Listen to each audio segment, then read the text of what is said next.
problem with us is that we don't have a good sense of what the patterns are in this field we're looking at.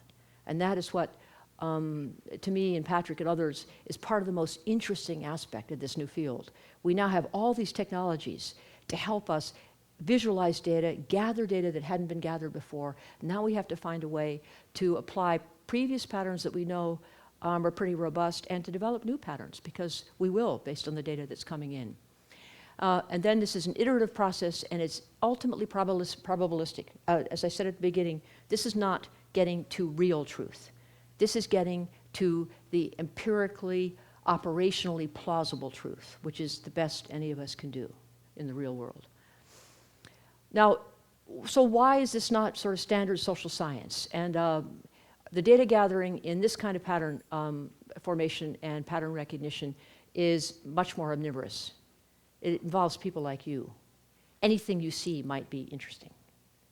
Remember, one of you yesterday was saying, let's take all the data that everybody has in every format and throw it up into some big cloud, and we'll mix it all together and make it, totally approachable, and then you can go in and grab what you want, and you can take it offline and mush around with it and throw it back up in. Remember?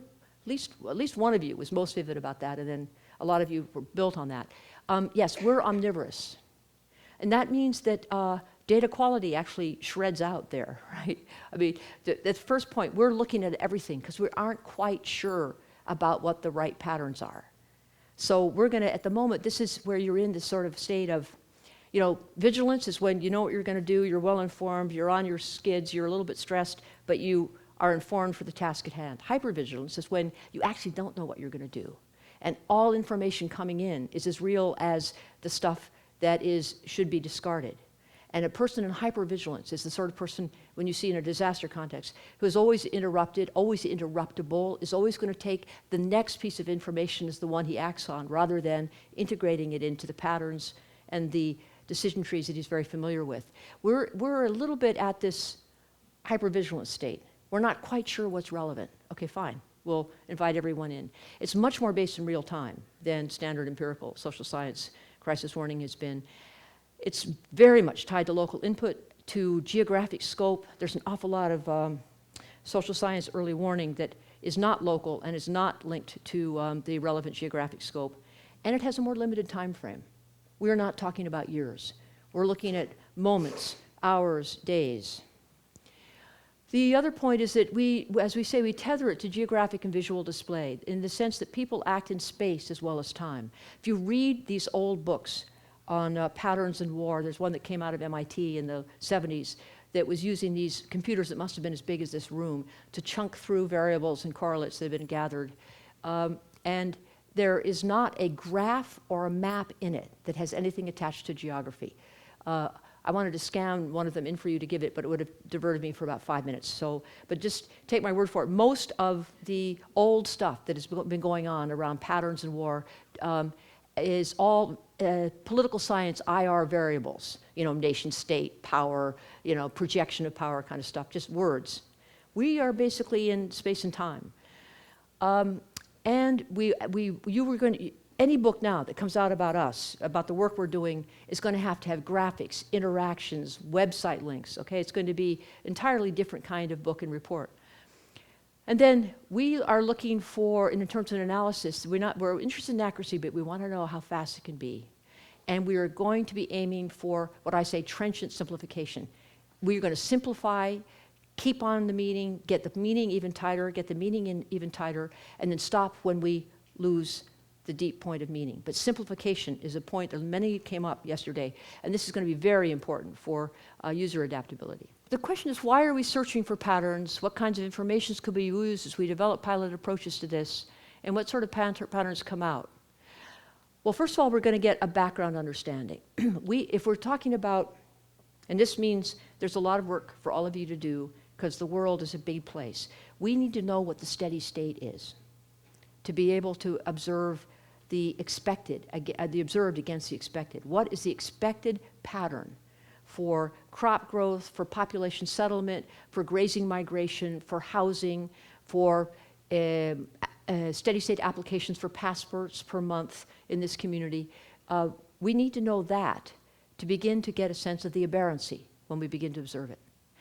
Secondly, we've got to have a capacity to understand the departures from backgrounds or business as usual. But this capacity, again, I've said we're being omnivorous. We take every piece of information at the moment. We're going to have to get good at saying what actually is a sentinel event and what is a real indicator. In other words, we're going to be chasing a lot of false leads. This is going to be messy for several years, this process. And a number of you were talking yesterday about how we have to be able to fail, we have to be able to have mistakes, we have to be able to talk to each other.